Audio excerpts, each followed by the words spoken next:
Good morning students. आज से हम फिर से हिंदी 2 की क्लास स्टार्ट करते हैं।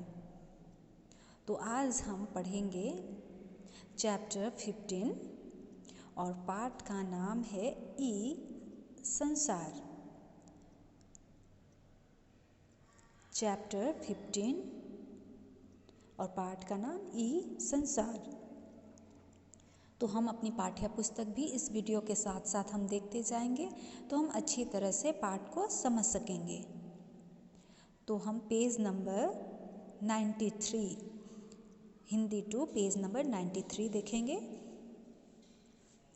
तो ई संसार, इसमें यह बताया गया है कि ये संसार में क्या क्या होता है, यह संसार किस प्रकार से अब हम बदला हुआ रूप देखते हैं। इस संसार का बदला हुआ रूप किस प्रकार से है, किस कारणों से यह संसार बदल चुका है और आगे किस प्रकार से था। तो हम अपने पाठ्य पुस्तक देखेंगे और इस पाठ को हम अच्छी तरह से समझेंगे। मानव जीवन को सुख सुविधापूर्ण बनाने के लिए विज्ञान ने अनेक साधन दिए हैं।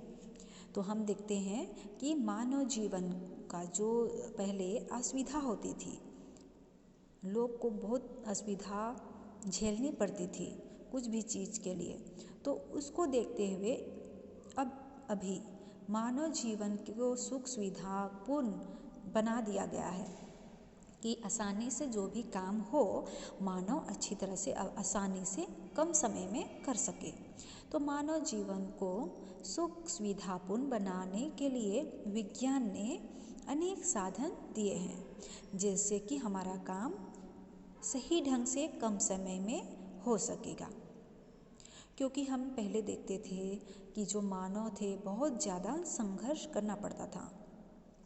पहले के ज़माने में गाड़ी भी नहीं हुआ करती थी, तो लोग बहुत दूर दूर तक चलकर जाते थे और बहुत कुछ साधन नहीं थी, टेलीफोन नहीं थे, कंप्यूटर नहीं थे, जिसके कारण बहुत सी कठिनाइयों का सामना करना पड़ता था, बहुत संघर्ष करना पड़ता था।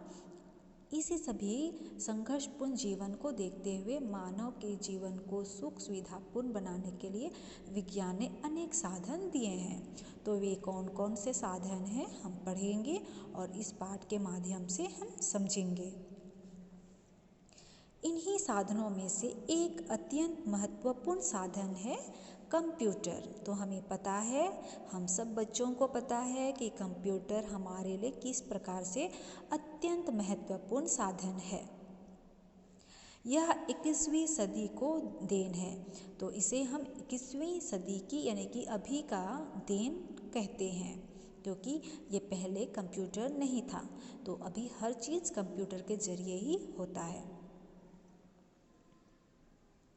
कंप्यूटर अत्यधिक विकसित बुद्धिमत्तापूर्ण ऐसा यंत्र है जिसके पास मशीनी दिमाग है। आज कंप्यूटर के कारण हम अनेक कार्य बड़ी ही आसानी से कर लेते हैं। कंप्यूटर ने हमारे जीवन में क्रांतिकारी परिवर्तन ला दिया है। तो हम क्या देखते हैं कि कंप्यूटर अत्यधिक विकसित बुद्धिमत्तापूर्ण ऐसा यंत्र है जिसके पास मशीनी दिमाग है। तो हम जैसे कि अब हम मोबाइल में भी गूगल में जो भी हमें क्वेश्चन का आंसर ढूंढना होता है, जो कुछ भी हम चाहते हैं हमें आसानी से मिल जाता है। हमें ज़्यादा अपना दिमाग लगाने की ज़रूरत नहीं होती है। हम जो चाहते हैं हमें आसानी से हर क्वेश्चंस का आंसर मिल जाता है।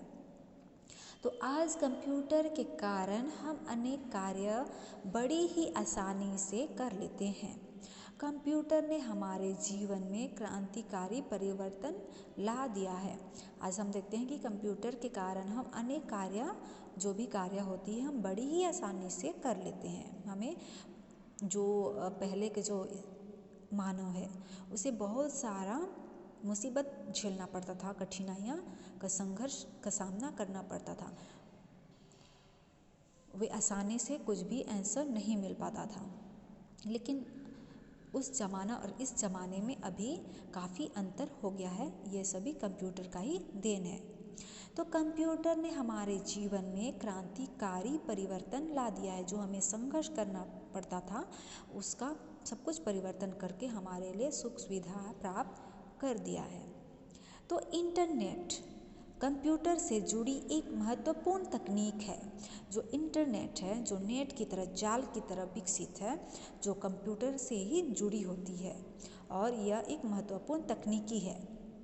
इस तकनीकी में एक कंप्यूटर को दूसरे से जोड़ते हुए विश्व स्तर पर यानी कि पूरे संसार में जाल बना दिया गया है, इसलिए इसे इंटर का नेट यानी कि जाल कहते हैं। तो हमें पता है कि जाल किस प्रकार से होता है, सब तरफ से धागा से बंधा हुआ रहता है।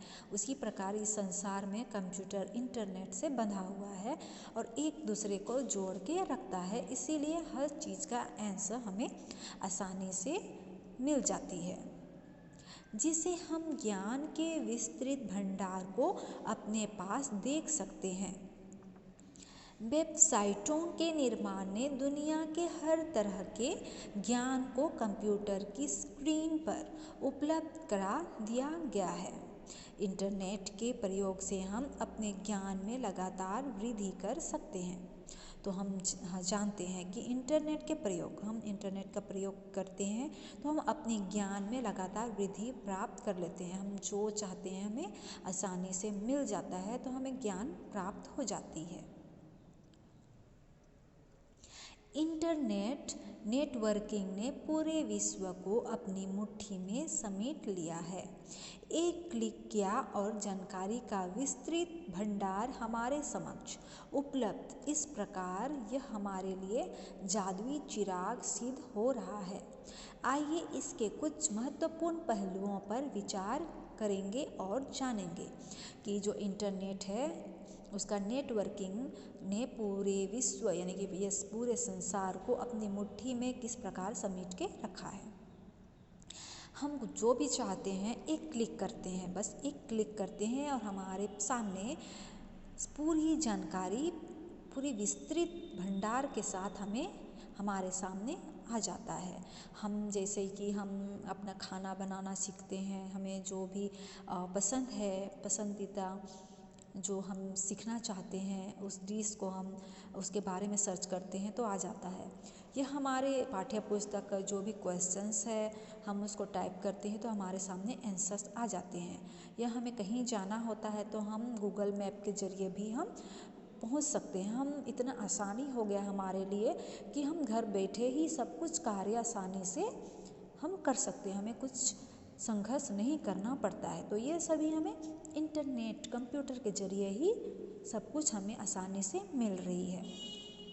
तो पहले के ज़माने और अभी के जो युग है उसमें अंतर देखा जाता है। जो पहले के ज़माने के लोग थे बहुत ज़्यादा संघर्ष करना पड़ता था, कई दिनों इंतज़ार करना पड़ता था तब जाके आंसर्स मिलते थे, लेकिन अभी ऐसा नहीं है। हमें सब कुछ घर बैठे 1 मिनट में ही, एक झटके में, एक क्लिक में ही हर आंसर मिल जाते हैं जो हम चाहते हैं, जो हम ढूंढना चाहते हैं।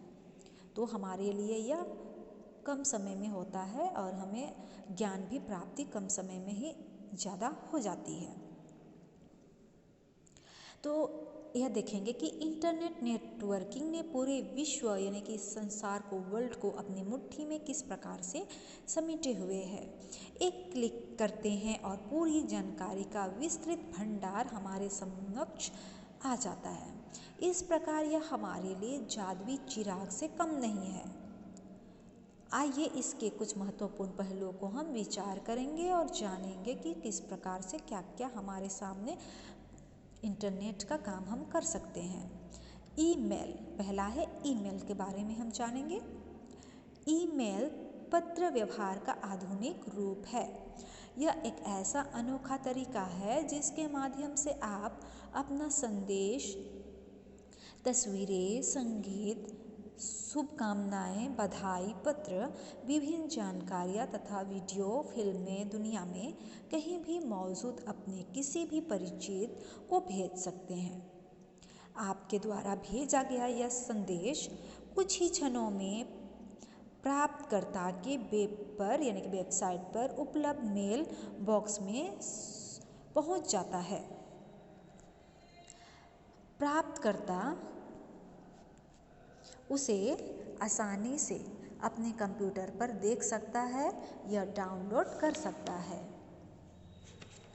तो हम क्या देखते हैं कि ईमेल एक जरिया है। ईमेल जो हम आज देखेंगे, ईमेल के बारे हम देख रहे हैं और इसी प्रकार धीरे धीरे हम आगे देखेंगे। तो आज हम जानेंगे ईमेल के बारे में। तो ईमेल पहले हम जानते हैं अपने हम दादाजी से या हम अपने माता पिता से पूछेंगे तो बताएंगे कि हम जो चिट्ठी लिखते थे, हम अपने जो रिश्तेदार के पास भेजते थे, दूर दूर जो रहते हैं, कुछ भी संदेश हमें भेजना होता था। उस समय टेलीफोन भी नहीं था, तो हम कुछ बताना रहता था तो हम चिट्ठी के माध्यम से बताते थे और वह चिट्ठी भी महीनों बाद ही मिलता था। तो इस प्रकार बहुत लेट हो जाती थी। तो यह सब आसानी हो गया है। जो ईमेल पत्र है उसके आधुनिक रूप बताया गया है कि यह एक पत्र व्यवहार का आधुनिक रूप दिया है, जो कि एक क्षण में ही हमें किसी से फ़ोटो यानी कि कोई तस्वीरें चाहिए मिल जाएगी, कोई संदेश हमें आसानी से कम समय में मिल जाएंगे, कुछ भी हमें बधाई पत्र, शुभकामनाएं, कुछ भी जानकारियाँ हमें कुछ ही क्षण में मिल जाती है। तो ईमेल का यही हमारे लिए सुविधा हो गया कि जो पत्र हम पहले भेजते थे, बहुत कई दिन हो जाते थे, कई महीने हो जाते थे, उसके बाद हमें उसका आंसर हमें मिलता था। लेकिन यह सब अब हमारे लिए ईमेल का जरिए आसानी हो गई है।